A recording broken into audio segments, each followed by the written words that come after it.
Assalamualaikum warahmatullahi wabarakatuh. Perkenalkan nama saya Agi Prasetya dengan NPM 25315033, kelas TE 25A. Di sini saya akan mempresentasikan tugas pendidikan agama Islam yang berjudul Ekonomi Islam. Materi yang diberikan oleh Bapak dosen M. Assegaf Aznan Siregar, MH.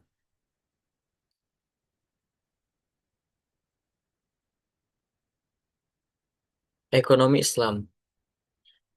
Pengertian ekonomi Islam. Ekonomi Islam adalah suatu cabang ilmu pengetahuan yang berupaya untuk memandang, menganalisis, dan akhirnya menyelesaikan permasalahan ekonomi dengan cara-cara Islam. Cara-cara yang didasarkan atas ajaran Islam yaitu berlandaskan Al-Quran dan Sunnah Nabi. Definisi ekonomi Islam. Ekonomi Islam adalah ilmu sosial yang mempelajari masalah ekonomi masyarakat yang diilhami oleh nilai-nilai Islam. Manan, manan. Ekonomi Islam adalah suatu upaya yang sistematik untuk memahami masalah ekonomi dan perilaku masyarakat dalam perspektif Islam. Khursyid Ahmad. Ekonomi Islam adalah tanggapan para pemikir Muslim atas berbagai tantangan ekonomi. Dalam hal ini didasarkan pada Quran dan Sunnah di samping alasan dan pengalaman. Ekonomi Islam adalah suatu ilmu dan penerapan hukum syariah yang melindungi ketidakadilan dalam kaitan dengan upaya pencapaian kesejahteraan manusia dan pelaksanaan ibadah kepada Allah Subhanahu wa taala. Hasanuz Zaman. Tujuan ekonomi Islam yaitu meningkatkan ekonomi lebih makmur, menciptakan ekonomi yang adil dan merata, mewujudkan perekonomian yang stabil, mewujudkan perekonomian yang serasi, mewujudkan perekonomian yang menjamin kemerdekaan produksi, menciptakan ekonomi umat yang mandiri. Prinsip atau nilai dasar ekonomi Islam yaitu tauhid, keadilan, kenabian, ma'ad atau hasil. Dari kenabian sendiri yaitu sidik atau jujur, amanah atau dipercaya, fatona atau cerdas, tabligh atau menyampaikan. Lembaga-lembaga ekonomi Islam di Indonesia yaitu Bank Umum Syariah, asuransi, asuransi syariah, lembaga gadai, BMT, Baitul Mal, Wat Tamil, pasar modal syariah, perbankan syariah, perbankan syariah, bank syariah, bank umum syariah, bank pembiayaan rakyat syariah, bank umum, konvensional, unit usaha syariah, sistem konvensional. Pengertian bank syariah, bank yang melaksanakan kegiatan usaha secara konvensional dan atau berdasarkan prinsip usaha syariah, yang dalam kegiatannya memberikan jasa dalam lalu lintas pembayaran.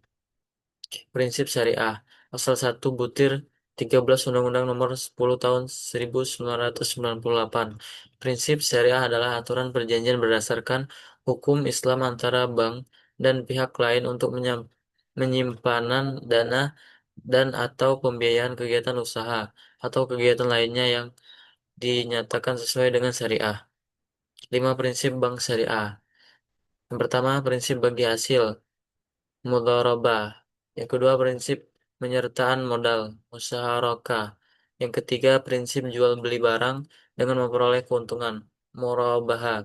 Yang keempat, pembiayaan barang modal berdasarkan prinsip sewa murni tanpa pilihan ijarah. Yang kelima, pilihan pemindahan kepemilikan atas barang yang disewa dari pihak bank oleh pihak lain ijarah wa itikna. Peran Bank Syariah. Bank Syariah turut berperan dalam menunjang pembangunan ekonomi bangsa Indonesia, terutama melalui upaya peningkatan peranan pengusaha Muslim dalam perekonomian nasional dan bertindak sebagai katalisator sebagai pengembangan lembaga-lembaga keuangan syariah di Indonesia. Fungsi bank syariah, manajer investasi, bahwa bank syariah tersebut merupakan manajer investasi dari pemilik dana yang dihimpun karena besar kecilnya pendapatan bagi hasil yang diterima oleh pemilik dana yang dihimpun sangat tergantung pada keahlian, kehati-hatian, dan profesionalisme dari bank syariah. Jasa keuangan. Bank-bank Islam juga menawarkan berbagai jasa-jasa keuangan lainnya untuk memperoleh imbalan atas dasar agensi kontrak atau sewa. Contohnya meliputi letter of uh, guarantees, letter of credit, dan lain-lain. Investor. Investasi yang sesuai dengan syariah tersebut meliputi akad murabahah, sewa-menyewa, leasing, musyarakah, akad mudharabah, akad salam atau istisna, pembentukan perusahaan atau akuisisi, pengendalian atau kepentingan lain dalam rangka mendirikan perusahaan, memperdagangkan produk dan investasi atau memperdagangkan saham yang dapat diperjualbelikan. Fungsi sosial. Konsep perbankan Islam mengharuskan bank-bank Islam memberikan pelayanan sosial apakah melalui dana qiraat, pinjaman kebijakan atau zakat dan dana sumbangan sesuai dengan prinsip-prinsip Islam. Kajian terhadap asuransi. Pemahaman terhadap asuransi konvensional adalah haram, yang terkandung dalam unsur gharah, maisir, dan riba. Satu unsur gharah terdapat pada bentuk akad perikatan yang melandasi penutupan polis. Akad yang terdapat pada asuransi konvensional dikategorikan sebagai akad tabaduli atau akad pertukaran yang pertukaran pembayaran premi dengan uang pertanggungan. Unsur gora ini juga terdapat pada sumber dana pembayaran klaim pada asuransi konvensional adalah tidak jelas asalnya. Yang kedua, unsur maisir terjadi apabila peserta asuransi atau pemegang polis membatalkan kontraknya pada masa refreshing period. Ia tidak akan menerima kembali uang yang telah diberikan kecuali sebagian kecil saja, biasanya kurang dari 5%. Yang ketiga, unsur riba terkandung dalam melakukan usaha dan investasi yang menggunakan sistem bunga, terutama oleh bank-bank konvensional dan funds manager companies.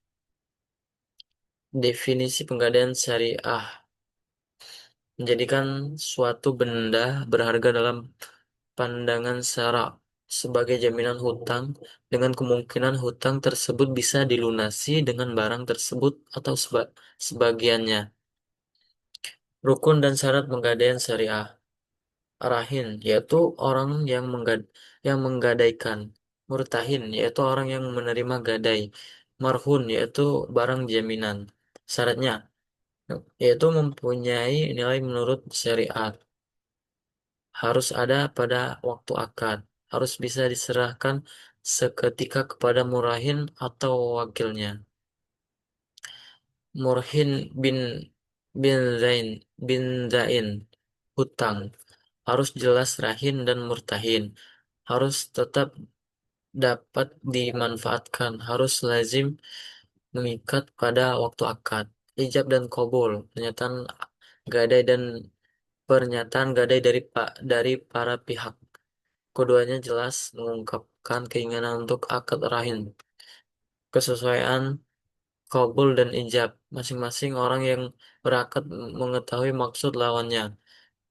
Persambungan qabul dan ijab dalam majelis akad. Pengertian baitul mal wat tamwil. Menurut Hosen dan Hasan Ali, PKES 2008 11 BMT adalah lembaga keuangan mikro yang dioperasikan dengan prinsip bagi hasil syariah. Menurut kembangkan bisnis usaha mikro dan kecil dalam rangka mengangkat derajat dan martabat serta membela kepentingan kaum fakir miskin. Ditumbuhkan atas dasar prakarsa dan modal awal dari tokoh-tokoh masyarakat setempat dengan berlandaskan pada sistem ekonomi yang salam, yaitu selamatan, berintikan keadilan, kedamaian, dan kesejahteraan. Menurut Heri Sudarsono 2007 BMT, yaitu lembaga yang mengarah pada usaha-usaha pengumpulan dan penyaluran dana yang non-profit seperti halnya zakat, infak, dan sodako. Fungsi BMT, Baitul Mal, Bait artinya rumah, mal artinya harta.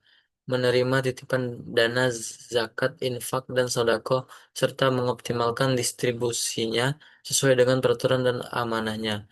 Baitul Tamwil, bait sama dengan rumah, At-Tamwil artinya pengembangan harta, melakukan kegiatan pengembangan usaha-usaha produktif dan investasi dalam peningkatan kualitas ekonomi pengusaha mikro dan kecil terutama dengan mendorong kegiatan menabung dan menunjang pembiayaan kegiatan ekonominya.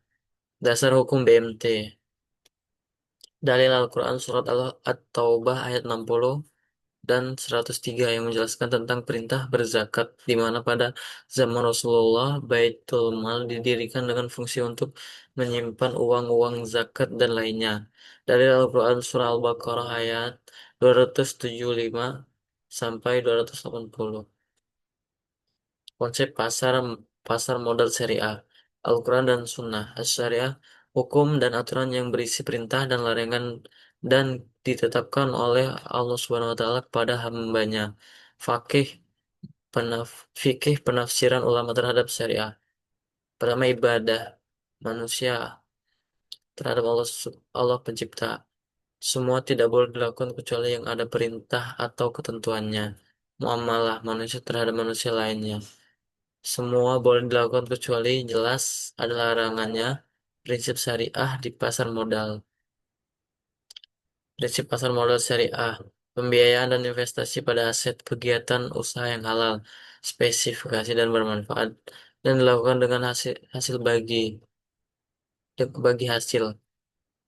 Uang adalah alat bantu pertukaran nilai. C. Akad yang terjadi antara pemilik harta investor dengan pemilik usaha. D. Investor dan emiten tidak boleh mengambil risiko melebihi kemampuan masyir yang dapat menimbulkan kerugian yang sebenarnya dapat dihindari. E. Investor, emiten maupun bursa dan self-regulating organization lainnya tidak boleh melakukan hal-hal yang menyebabkan gangguan yang disengaja atau mekanisme pasar, baik dari segi penawaran supply maupun dari segi permintaan demand. Sekian presentasi dari saya. Apabila ada salah kata, saya mohon maaf. Saya akhiri. Wassalamualaikum warahmatullahi wabarakatuh.